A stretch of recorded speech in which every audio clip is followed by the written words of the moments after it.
नमस्ते, सत श्री अकाल। मेरा नाम है राज। बात करते हैं विम्टा लैब्स कंपनी के बारे में। सबसे पहले मैनेजमेंट की ऑफिशियल गाइडेंस के बारे में बात करते हैं, जो कि 15 से 20% ग्रोथ करने का नंबर दिए, लेकिन ये नंबर भी डर डर के दिए हैं। इसके बारे में मैंने आज ट्वीट भी करा था कि आप जो ये स्क्रीन पे देख रहे हैं, यहाँ पे इन्होंने बोला it is a stretch number but definitely doable and that is what we are targeting each year. तो इन्होंने डरते डरते ये आई एम सॉरी, मैंने 15 से 20 बोला है, 20 से 25 है, इन्होंने ये गाइडेंस दी है। कोई बात नहीं, मैनेजमेंट ये ऐसे करती है और बिजनेस में ऐसे अप्स एंड डाउन्स आते रहते हैं। मेरा वीडियो किसी तरह का बाय सेल रिकमेंडेशन मत समझना। अब चलते हैं कंपनी के बिजनेस मॉडल के बारे में बात करते हैं और आज की डेट में सिनेरियो का है, बिजनेस कहाँ स्टैंड कर रहा है उसको समझते हैं। मेरा तरीका क्या है, मैं 3 चीज़ें देखता हूँ: मैनेजमेंट की कमेंट्री, दूसरा उसके नंबर, तीसरा है चार्ट। अगर मैनेजमेंट की कमेंट्री के बारे में बात की जाए तो इनकी जो कमेंट्री है वो बुलिश तो नहीं लग रही है मुझे आज की डेट में, लेकिन केपेक्स अच्छा कर रहे हैं, जो कि फ्यूचर को सिग्नल दे रहा है कि आने वाले टाइम में अगर फ्यूचर में ग्रोथ आती है तो इसको कैटर कर पाएंगे। तो एक चीज़ पॉजिटिव भी है, नेगेटिव भी है। चार्ट की बात करी जाए, चार्ट राउंडिंग बॉटम बनाने की कोशिश कर रहा है, लेकिन अभी इसमें ब्रेकआउट नहीं आया है। मुझे लगता है जब ये 600 का लेवल को पार कर जाएगा उसके बाद ये चार्ट इनका, 600 का लेवल कहना थोड़ा अर्ली होगा, मुझे लगता है 700 का लेवल तक वेट करना चाहिए, उसके बाद इनका चार्ट स्ट्रॉन्ग हो जाएगा। तीसरा इनके नंबर इनके, इन्होंने लगभग 500 करोड़ का गाइडेंस दिया था, जो ये अचीव नहीं कर पाए और इन्होंने लगभग 400 करोड़ ही करा है। अब ये 500 करोड़ अगले साल की गाइडेंस है। अगर कोई 19-20 हो जाए, 2 हाथ जोड़ के माफ़ी है, और आप अपना भी स्टडी कर लेना, मेरे भरोसे क्यों बैठना है। और आपको तो पता है मुझे ये सारा काम करने में बहुत मज़ा आता है। अगर ये काम सीखना है तो लिंक नीचे दे रहा हूँ डिस्क्रिप्शन में, वर्कशॉप और मेंटोरशिप प्रोग्राम। जाओ, जाके अटेंड करो और सीख लो कि कंपनी को पढ़ते कैसे हैं, कौन कॉल कैसे पढ़ते हैं, ट्रैक कैसे करते हैं, कंपनी को बाय कब करने की सिचुएशन आती है और कब उसको सेल करके भी भागना होता है, और पोर्टफोलियो को कैसे बनाया जाता है। अगर आप इंटरेस्टेड हैं तो जाओ, जाके सीख लो और अच्छे से काम करो शेयर बाज़ार में।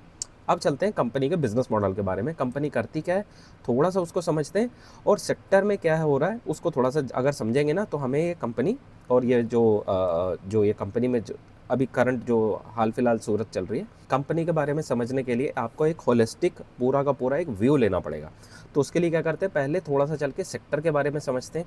कंपनी अपने आप हमें साथ साथ समझ आ जाएगी और समझ में आ जाएगा बिजनेस आज की डेट में कहाँ स्टैंड कर रहा है। सेक्टर के बारे में इन्होंने थोड़ा सा बताया कि जो आपका ये फार्मास्यूटिकल वाला काम है, बेसिकली ये कंपनी 4 सेगमेंट में काम करती है। टेस्टिंग का काम करती है, जिसमें कि फूड की टेस्टिंग हो गई, आपकी एग्रीकल्चर के जो प्रोडक्ट्स होते हैं उसकी टेस्टिंग होती है, साथ में इलेक्ट्रॉनिक्स जो आइटम रहती है उनके ऊपर टेस्टिंग करते हैं। एक और करते हैं, वो है इन्वायरमेंटल टेस्टिंग, जिसमें कि आपका जो ज़मीन होती है, ज़मीन की सॉइल होगी, धरती होगी, मिट्टी होगी, उसकी टेस्टिंग करते हैं। तो बेसिकली ये 3-4 सेगमेंट के अंदर काम करते हैं। और जो दवाइयाँ बनती है, दवाइयों का प्री क्लिनिकल टेस्ट भी करते हैं, यानी कि कोई दवाई बन गई है, अब उसको टेस्ट करते हैं क्या ये खाने के बाद कोई नुकसान तो नहीं करेगी। तो ये सारा बेसिकली काम करते हैं।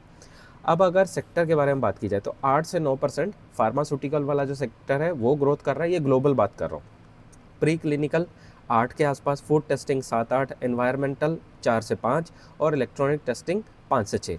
तो एक मोटा मोटी एवरेज निकाले तो 7 से 8% के आसपास ये सेक्टर जिसमें ओवरऑल काम करते हैं उसके अंदर ये काम कर रहे हैं। इंडिया के अंदर फार्मास्यूटिकल टेस्टिंग 10 से 11% है, प्री क्लिनिकल 11 है, फूड टेस्टिंग 8 है, एनवायरमेंटल टेस्टिंग 8 है, और इलेक्ट्रॉनिक की जो टेस्टिंग है वो लगभग 8% से ग्रोथ हो रही है।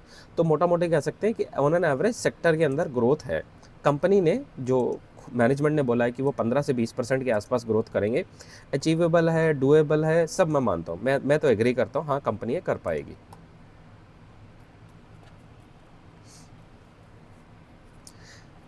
लेकिन मैनेजमेंट ने जो गाइडेंस दी है वो डरते डरते दी है, बहुत मतलब डर डर के तब दी है, और वही चीज़ इसके इनके चार्ट पे भी दिख रही है, क्योंकि इनके प्लांट में भी कुछ इशू हो गया था। वो उसकी वजह से ये अपना टारगेट अचीव नहीं कर पाए, गाइडेंस डरते डरते दे रहे हैं, जो कि मार्केट को पसंद नहीं आ रही। अब कंपनी करती क्या है, कंपनी का जो मेन बिजनेस है, जो नई ड्रग डिस्कवरी होती है, उन दवाइयों को बनाने की जो टेस्टिंग है, रिसर्च है, वो करके देते हैं। फूड और एग्रीकल्चर को टेस्टिंग करके देते हैं। इलेक्ट्रॉनिक टेस्ट, आपका मोबाइल हुआ, ड्रोन हुआ, इलेक्ट्रॉनिक कोई आइटम है उसकी सेफ्टी परफॉर्मेंस टेस्ट करना, ये काम करते हैं। इन्वायरमेंटल टेस्टिंग में आपका हवा, पानी, ज़मीन, मिट्टी, इन सब की टेस्टिंग करके देते हैं। इनकी सर्विसेज की जो ज़रूरत पड़ती है वो आपकी जो फार्मा कंपनीज होगी, ड्रग बनाने वाली जेनरिक ड्रग्स बनाती हैं, फूड बनाने वाली जो एफएमसीजी की कंपनी है, डिफेंस की होगी, इलेक्ट्रॉनिक की होगी, और गवर्नमेंट की कुछ ऑर्गेनाइजेशन है जिनको ज़रूरत पड़ती है। B2B बिजनेस मॉडल है और B2G भी थोड़ा बहुत करते हैं। अब ये बेचते कैसे हैं? डायरेक्टली आपको बता दिया, B2B B2G करते हैं। अब इनका जो मोटा रेवेन्यू आता है वो आता है आपका फार्मा एंड फूड टेस्टिंग से, 90% वहीं से आता है। और मुझे लगता है फार्मा एंड फूड टेस्टिंग वाला जो सेगमेंट है उसके अंदर रेवेन्यू कम है, मेरा मानना है। ऐसा कहीं रिपोर्ट में नहीं लिखा, ना कॉन कॉल में है, अगर है तो मैं नहीं पकड़ पाया। मुझे लगता है डिफेंस के अंदर, और इन्होंने एक और बताया है पेप्टोसाइड, कुछ नाम मैं बोल रहा हूँ, तो वहाँ पे भी सेगमेंट में रेवेन्यू अच्छे हो सकते हैं। ठीक है जी। अब ये फास्ट फूड डिलीवरी के अंदर भी जा रहे हैं, और इन्होंने स्मॉल मॉलिक्यूल्स, हाँ स्मॉल मॉलिक्यूल्स और बायोलॉजिक्स, कॉम्प्लेक्स ड्रग्स, उसके अंदर जा रहे हैं। मुझे लगता है वहाँ पे इनके मार्जिन्स अच्छे हो सकते हैं, और वहाँ पे हमें ध्यान रखना है। इस बिज़नेस को बुराइयाँ तो मैंने बहुत कर दी।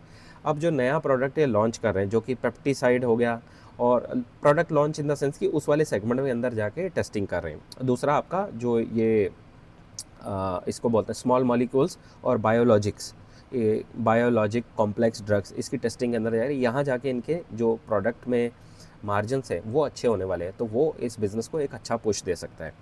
अब इन्होंने गाइडेंस दे दी डरते डरते जो भी है, लेकिन मैनेजमेंट ने बोला जो हमने गाइडेंस दी 20 से 25% ग्रोथ करने की, ये मैनेजमेंट को काफ़ी कॉन्फिडेंस है अगले 2 से 3 साल के लिए वैलिड है। ये चीज़ अच्छी लगी। और यहाँ पे मदद कहाँ से मिल रही है? आत्मनिर्भर भारत, वो गवर्नमेंट ऑफ इंडिया के तहत PLI स्कीम की वजह से यहाँ पे मिल रही है। अब मैनेजमेंट ने गाइडेंस दी थी 500 करोड़ की, जो ये कर नहीं पाए वो, क्योंकि इनके डायग्नोस्टिक वाला जो सेगमेंट है वहाँ पे कुछ लड़ाई झगड़ा तो नहीं, वहाँ पे आग वाग लग गई थी, कुछ प्रॉब्लम हो गई थी, वो जाके आप देख लेना।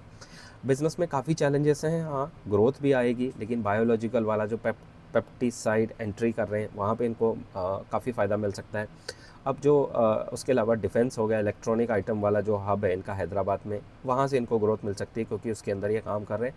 फिर इन्होंने अपनी कैपेसिटी को भी बढ़ाया है, जो कि 6 लाख स्क्वायर फीट थी, माफ़ कीजिएगा 6 लाख स्क्वायर फीट तक लेके आए, जो कि पहले 4.5 लाख की स्क्वायर फीट के आसपास थी। अब इन्होंने इस काम के लिए केपेक्स करा है 100 करोड़ का लगभग, और अपनी जो कैपेसिटी है उसको बढ़ा रहे हैं। अभी इसकी कैपेसिटी जो बढ़ा रहे हैं उसके अंदर बायोलॉजिक्स, जिसके अंदर ये शिफ्ट होना चाह रहे हैं, और इलेक्ट्रॉनिक्स, ऐसे दो हाई ग्रोथ वाले सेगमेंट है जहाँ पे मार्जिन भी अच्छे हैं, वहाँ पे ये जाना चाह रहे हैं। ठीक है, तो ये मोटा मोटा सूरत हाल लग रहा है। बिज़नेस का बता दिया, इंडस्ट्री का बता दिया, सेक्टर का बता दिया, चार्ट का स्टॉक वटॉक बता दिया। अब मुझे क्या लगता है, मैं वो बता रहा हूँ, किसी तरह का भाई साहब रिकमेंडेशन मत समझना। मैनेजमेंट की कमेंट्री गाइडेंस बुलिश से नीचे है, chart down trend rounding bottom बनाने की कोशिश कर रहा है, और फ्यूचर को देखते हुए इन्होंने गाइडेंस डरते डरते दिए, लेकिन उसके लिए केपेक्स भी कर रहे हैं। तो मैं इस कंपनी को लेके मॉडरेट अप्रोच रखना चाहूँगा जब तक ये 700 के लेवल को ना तोड़ दे। और क्योंकि क्या क्या होता है, जो चार्ट है ना ऊपर को चलता है तो उससे थोड़ा कन्फर्मेशन आ जाता है। अब मेरे एनालिसिस में चार्ट का एनालिसिस 5-10% होता है। मैं पसंद करता हूँ अप ट्रेंड के चार्ट, वो स्टॉक जो अप ट्रेंड में हो, मोमेंटम में हो, और जल्दी जल्दी पैसा बना के दे। तो इस वजह से मैं वेट एंड वॉच वाला गेम इस कंपनी के साथ देखना चाहूँगा। अगर आपको मेरा वीडियो अच्छा लगा तो जाके लाइक शेयर सब्सक्राइब करना। मिलते हैं अगली वीडियो में, तब तक के लिए नमस्ते, थैंक यू, सत श्री अकाल।